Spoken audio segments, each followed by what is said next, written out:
$2,000 monthly stimulus checks for low income individuals, for all of those on a federal level, is now getting new support. I'm going to be sharing with you some research that just recently came out that's supporting the call for monthly reoccurring $2,000 stimulus checks. Now, we're going to be seeing because they're saying that this will not be inflationary, it will actually pay for itself.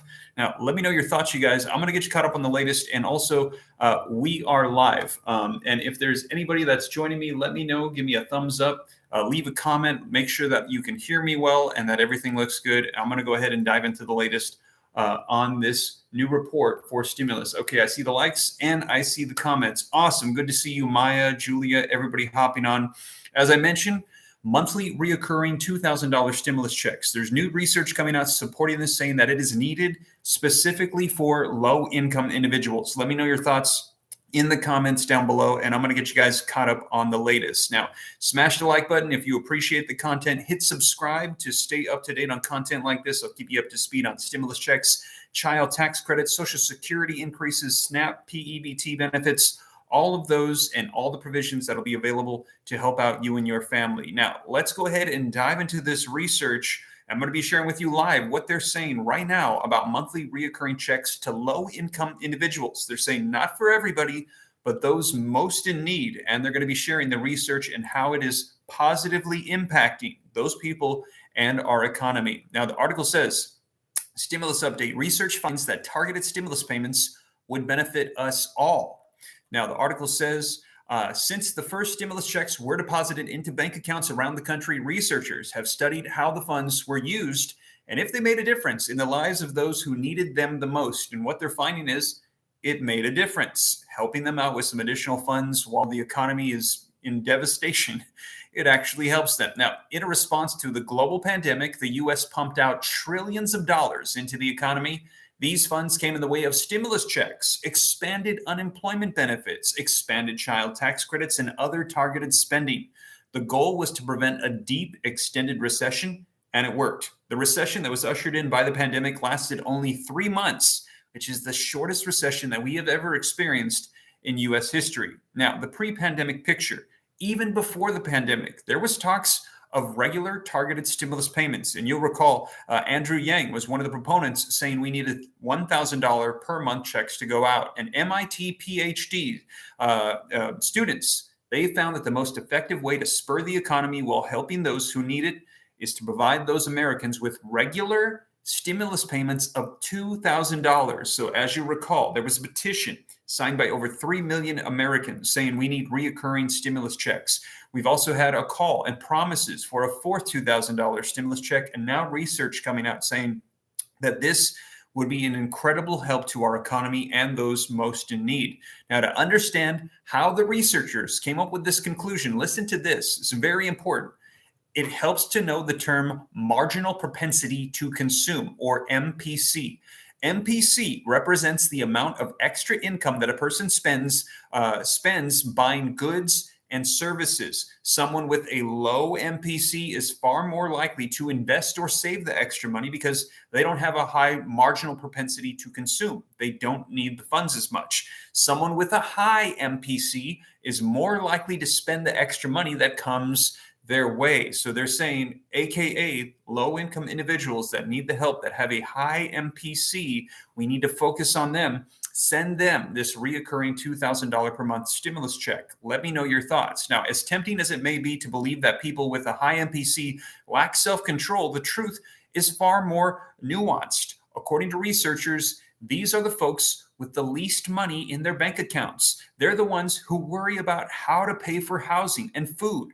They're the people most impacted by inflation and other changes in the economy, such as those Social Security, SSI, SSDI on fixed incomes that are being more impacted than others by the state of inflation. They're saying these are the ones that need these checks. Now, real world findings. It's no secret that the IRS was tasked with sending out stimulus checks to all eligible recipients and to get those checks in the mail quickly. So as you recall, there was a lot of issues with the stimulus provisions, people getting their money, not getting their money because they were in such a hurry to get this out. Well, that means that all kinds of people receive stimulus funds, including those with high and low MPCs. So they're saying a lot of people got the checks that really didn't need the help. And they're saying we need to get rid of that, focus this on those who actually need the help. Scholars, it says, from a variety of different schools found that households with, get this is the number that they found made a difference. Households with $3,000 or more in their checking accounts,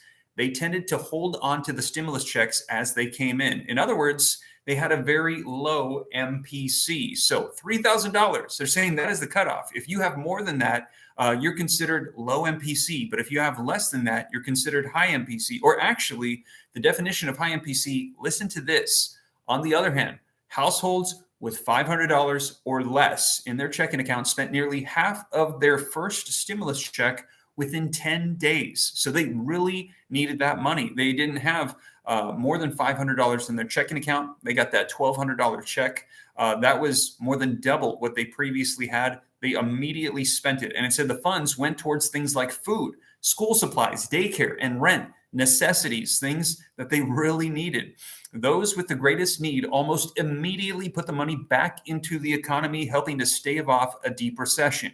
Now, in the meantime, more than 3 million American children were also lifted out of poverty. So they're saying it also helped out with children. And this group had the highest MPC, or propensity for spending. So they're saying it's not only going to be helping out individuals, but families. Over 3 million children were lifted out of poverty. And they're saying, send these out monthly, reoccurring. Now, lawmakers, they must face this. It says, unfortunately, looking out for the neediest among us is not what Congress is best known for. And that is one of the issues, is that Congress has to agree on legislation to get this out. And at this time, we have a split Congress, which is why I keep bringing up the leftover stimulus funds, because that can be reissued, reallocated, repurposed by the president by executive order and send that out. And there is $500 billion left over, which literally is enough for a $2,000 forced stimulus check to go out to everybody in the nation. But if we target it to those with high MPCs,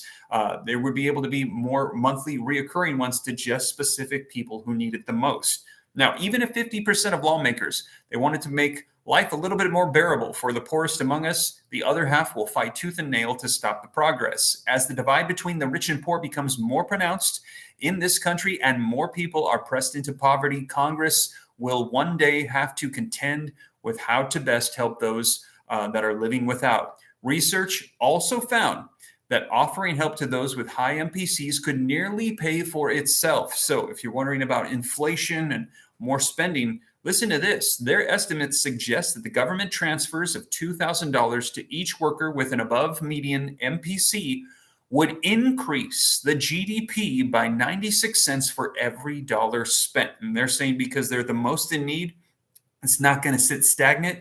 They're going to get it. They're going to use it right away. It's going to help them out. And it's going to also help the flow of money in the economy. Further, policymakers must consider this. Expenditures is one industry, and region reach not only the workers in that region, but also the workers all along the supply chain. So once they get that money flowing, it's going to be helping out an assortment of different people, those the most in need, those businesses and their needs. And they said it will cycle the money and it'll begin to help get things moving along. So if we're going to be entering into a recession, which we're hearing is the number one reason why we could see a fourth federal level stimulus check of $2,000, this might be taken into consideration. Just find those with the highest MPCs, those that are hurting the most, that need it, need the extra money, send it out to them so that way they can get it. Now, let me know your thoughts in the comments down below, you guys. I see a lot of people are saying that they agree, that they would like to get that. Thank you for all the information. You guys are very welcome. And this is research that just recently came out, and they're saying that they are supporting fourth federal level stimulus checks of $2,000 every single month to those that are low income, that are hurting the most. So more research supporting this. Now, we're going to be seeing what unfolds with the economy and whatever it does. I'll be sure to let you guys know. Now, also, child tax credits on a federal level. There's a lot coming out on that. I just did a video update for you guys on that. And also, we're going to be waiting to see, because Social Security increases of $200 per month. They had also mentioned trying to get that done as well. And we heard Joe Manchin say that if there was one type of provision that he thought that they could have bipartisan agreement on, it was reforming Social Security. Now, there are 3 proposals on the table for Social Security reform, And also included in there is extending the solvency and enhancing it by an additional $200 per month. And I covered for you the COLA adjustments, when they're going to be arriving, and the amounts you'll get in my previous video earlier today as well. So you guys, a lot unfolding, and we're expecting this to have a lot going on with child tax credits and Social Security this month of December 2022. And also now this research coming out on $200 per month stimulus checks. Well, I will keep you guys up to date. But you guys, that is the latest. A lot of people I see in the comments saying they could use it big time. That would be great. People are asking, are we talking about stimulus checks? Yes, we're talking about on a federal level to all low-income individuals in the nation, you guys. But with that being said, thank you so much for joining me. I hope you guys have a blessed evening. I'll be sure to keep you up to date as more information rolls out. Check out those other videos if you're interested on other stimulus provisions. Also, check out my kids' channel, Liam and Naya. If you got little ones, I hope they enjoy it. I'm very proud of them. They're releasing new videos all the time. And with that being said, you guys, thank you so much for joining me. I'll catch you in the next one. Again, research on monthly reoccurring $2,000 stimulus checks saying we need it. The low income, it'll benefit them and our entire economy. But with that being said, you guys, thank you so much for joining me. Don't forget, smash the like button if you appreciate the update. Subscribe if this is your first time here, and I'll catch you in the next one. Take care. God bless. This is Steve.